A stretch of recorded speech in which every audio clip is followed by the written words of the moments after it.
Good morning dear students. जैसा कि आप लोगों को पता है,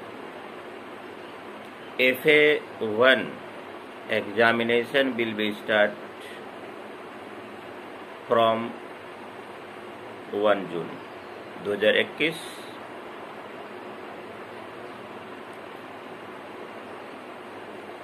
क्लास 9th और क्लास 10th समाज से रिलेटेड कुछ प्रश्न पूछे जाएंगे।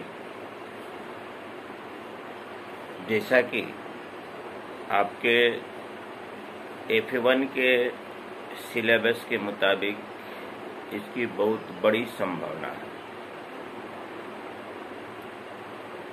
समास और संधि, यह आप लोगों को पता है, कि संधि में दो या दो से अधिक वर्णों का मेल होता है। जैसा कि हम अपने ऑफलाइन क्लास में कई बार मैं इसे रिपीट कर चुका हूँ। जैसे स्वागतम है, सु जोड़ आगतम, इनमें दो वर्णों की संधि हुई है, उ और आ। उ भी स्वर है और आ भी स्वर है, तो ये आपका स्वर संधि हुआ। तो आज जो टॉपिक्स है वह संधि का नहीं है, समास का। और समास भी मैंने आपके ऑफलाइन क्लास में कई बार रिपीट किया है।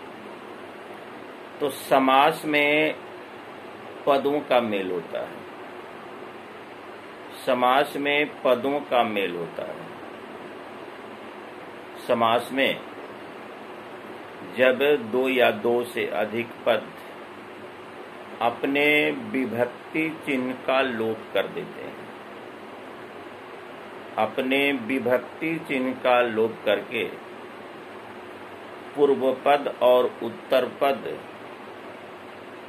मिलकर एक नए पद समूह बनाते हैं, एक नए पद समूह बनाते हैं,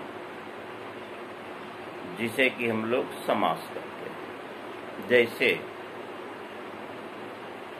राजा का पुत्र, इसमें षष्ठी विभक्ति का चिन्ह का है। अगर का को लोप कर दिया जाए, पूर्व पद और उत्तर पद को मिला दिया जाए, तो आपका बनेगा राजपुत्र। यह समासिक पद है। पुरुषों में उत्तम, पुरुषों में उत्तम में सप्तमी विभक्ति का चिन्ह है। में को लोप कर दिया जाए और पुरुष और उत्तम को मिला दिया जाए, तो ये बनेगा पुरुषोत्तम। यह भी आपका एक समासिक पद है। तो चलिए सबसे पहले मैं तत्पुरुष समास की चर्चा करता हूँ, जिसमें उत्तर पद की प्रधानता होती है, जिसमें उत्तर पद पहले पद को पूर्व पद कहते हैं, बीच वाले पद को मध्यम पद कहते हैं और अंतिम पद को उत्तर पद कहते हैं। जिसमें उत्तर पद की प्रधानता होती है उसे तत्पुरुष समास कहते हैं। जैसे राजपुत्र कहने से राजा का बोध नहीं होता है, उसके पुत्र का बोध होता है। पुत्र आपका उत्तर पद हो। शिवालय कहने से शिव का बोध नहीं होता है, उसके आले का बोध होता है। देवपुत्र कहने से देव का बोध नहीं होता है, उसके आले का बोध होता है। ऐसे समासिक पद को आप तत्पुरुष समास के श्रेणी में रखेंगे। ऐसे द्वितीय तत्पुरुष, तृतीय, चतुर्थी, पंचमी, षष्ठी, सप्तमी। आपको थोड़ा से इसके विग्रह पर, थोड़ा जटिल तो होगा लेकिन विग्रह पर आपको डिपेंड होना होगा। जैसे गर्त पतितः, गर्त में गिरा हुआ, में चिन्ह आपका सप्तमी का है, सप्तमी तत्पुरुष। स्वर्ग प्राप्त, स्वर्ग को प्राप्त, द्वितीय तत्पुरुष। गोहितम, गाय के लिए रक्षा के लिए, चतुर्थी तत्पुरुष। तो खैर अभी उतने समस्याओं को छोड़िए, केवल आप तत्पुरुष समास कह के ही इस वर्तमान जो परीक्षा की जो ये महत्वपूर्ण समय है उसके अनुसार तत्पुरुष लिखकर ही आपको अपने आंसर को सेटिस्फाइड करना है। अब चलिए बहुब्रीहि समास। अन्य पद प्रधानो बहुब्रीहि, जिसमें अन्य पद की प्रधानता होती है उसे बहुब्रीहि समास कहते हैं। न तो पूर्व पद की प्रधानता होती है, न अंतिम पद की प्रधानता होती है, इसमें किसी तीसरे पद की प्रधानता होती है। जैसे चंद्रशेखर, यस्य शेखरे चंद्र, जिसके सिर पर चंद्रमा हो, अर्थात शंकर भगवान। न चंद्र की प्रधानता हुई, न शेखर की प्रधानता हुई। तो ये जो चंद्रशेखर हुआ आपका बहुब्रीहि समास हुआ, जिसमें अन्य पदों की प्रधानता होती है। न पूर्व पद की प्रधानता होती है, न दूसरे पद उत्तर पद की प्रधानता होती है, बल्कि तीसरे पद की प्रधानता होती है, अन्य पद की प्रधानता होती है। उसे हम लोग कहते हैं बहुब्रीहि समास।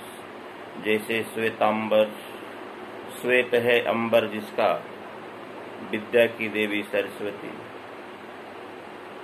लंबोदर, जिसका उदर लंबा हो, तो न लंब की प्रधानता न उदर की प्रधानता, गणेश भगवान की प्रधानता। दिगंबर, जिसका दिशा ही वस्त्र है, न दिक की प्रधानता न अंबर की प्रधानता, न दिक की प्रधानता न अंबर की प्रधानता, आपका ईश्वर की प्रधानता हुई, गॉड की प्रधानता हुई। ये बहुब्रीहि समास। कर्मधारय समास, जो विशेष अर्थों को छोड़कर साधारण अर्थ देता हो। श्वेतांबर, श्वेतंबर, अगर इसका हम विग्रह, इसका मीनिंग इतना ही निकालते हैं, चूंकि ये अन्य पद को संबोधित नहीं कर रहा। श्वेत अंबर, पीत अंबर, ये सब आपका क्या हुआ? कर्मधारय समास। ये आपका जो हुआ कर्मधारय समास।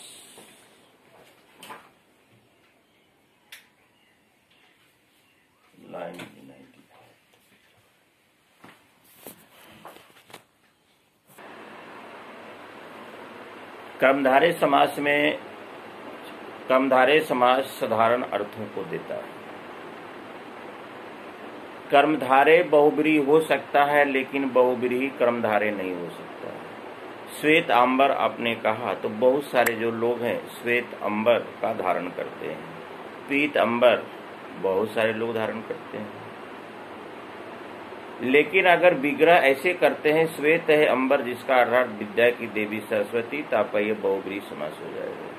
तो जो कर्मधारय और बहुब्रीहि दोनों लिखेगा, दोनों विद्यार्थी का सही होगा। लेकिन दशानन ये बहुब्रीहि समास। दस है आनंद जिसका अर्थात रावण। और जो विद्यार्थी से द्विगु समास लिख देगा, क्योंकि पहला पद संख्यावाची विशेषण उसका गलत होगा। चंद्रशेखर को जो कर्मधारय लिखेगा उसका बिल्कुल रॉन्ग होगा, क्योंकि चंद्रशेखर यूनिक है, अद्वितीय है। जिसके सिर पर चंद्रमा हो उसे हम लोग चंद्रशेखर कहते हैं। तीसरे पद की प्रधानता होती है गणेश शंकर भगवान की प्रधानता होती है। तो क्रमधारय बहुब्रीहि हो सकता है, लेकिन बहुब्रीहि क्रमधारय कदापि नहीं हो सकता। अब चलिए आगे हम चर्चा करते हैं आपका द्वंद्व समास पर, जिसमें दोनों पदों की प्रधानता होती है। संबोधन करने के बाद पूर्व पद की भी प्रधानता होती है, दूसरे पद की भी प्रधानता होती है। उत्तर माता पिता, भाई बहन, काक पिकौ, पितरौ। पितरौ कहने से माता पिता दोनों का बोध होता है। भ्रातृ कहने से भाई और भगिनी दोनों का बोध होता है, जिससे दोनों पदों की राधा और कृष्ण दोनों का बोध होता है, जिससे दोनों पदों की प्रधानता होती है, उसे हम लोग द्वंद्व समास कहते हैं। अब चलिए आप चलते हैं द्विगु समास पर, जिसका पहला पद संख्यावाची विशेषण हो, उसे द्विगु समास कहते हैं। जैसे त्रिभुज द्विगु समास, त्रयानाम भुजानाम समाहार, पंचवटी शुरू में संख्या है, पंचानाम वटानाम समाहार, त्रिलोकी शुरू में 3 है, त्रयानाम लोकानाम समारह। अगर आप विग्रह करने में परेशानी अगर नजर आती है तो लेकिन समास का नाम तो आपको जरूर देना होगा। अगर एक समासिक पद का विग्रह कर देते हैं तो प्रैक्टिस करने के बाद, अभ्यास करने के बाद द्विगु समास से रिलेटेड जितने भी समासिक पद आएंगे सबका आप विग्रह कर सकते हैं।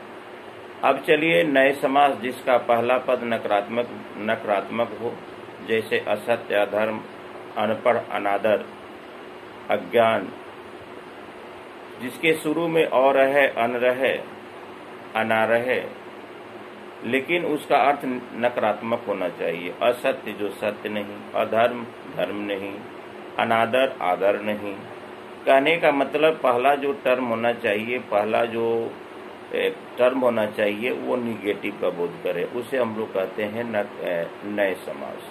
तो चलिए आपका द्विगु भी हो गया, द्वंद्व भी हो गया, क्रमधारय भी हो गया। अव्ययी भाव समास, जिसका पहला पद अव्यय होता है। कर्ता चाहे एक वचन हो, चाहे द्विवचन हो, चाहे बहुवचन हो, चाहे पुल्लिंग हो, चाहे स्त्रीलिंग हो, इसके रूप में कोई विकृति नहीं होती है। इसका अव्यय, जिसके शुरू में अव्यय शब्द हो, जैसे यथा हुआ, प्रति हुआ, अनु हुआ, सौ हुआ, अति हुआ, ये सब अव्यय शब्द हैं। जैसे उपगंगम, गंगया समीपम, उपग्रामम, ग्रामम समीपम। कहने का मतलब कि यथाशक्ति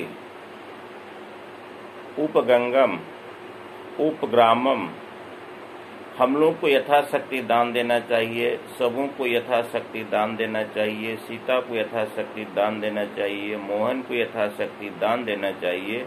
कर्ता आपका चाहे एक वचन में हो, चाहे द्विवचन में हो, चाहे बहुवचन में हो, चाहे स्त्रीलिंग हो, चाहे पुल्लिंग हो, उसमें किसी भी प्रकार की विकृति नहीं आएगी। तो अव्यय, मैंने ऑफलाइन क्लास में इस अव्यय पदों को मैंने लिखवा दिया था इंट्रोडक्शन के लिए कि अव्ययी भाव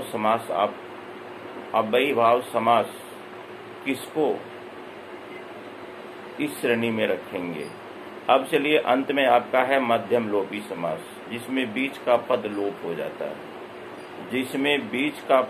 हो जाता है। उसे हम लोग मध्यम लोपी समास कहते हैं। जैसे सिंह चिन्हित आसनम, सिंहासनम, चिन्हित समाप्त हो गया, लोप हो जाता है।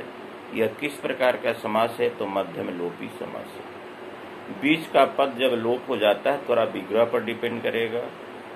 जैसे स्वर्ण निर्मित कंगनम, स्वर्ण कंगनम, स्वर्ण निर्मित कंगनम, स्वर्ण कंगनम, निर्मित हट गया, निर्मित उसमें से लोप हो गया।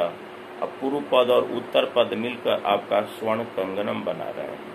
इस प्रकार से डियर स्टूडेंट्स, आज मैंने आपको समास परिचय, समास के संदर्भ में जो भी जानकारी दिया वो आपके परीक्षा के लिए एक महत्वपूर्ण आपका साथी बनेगा। Thank you very much.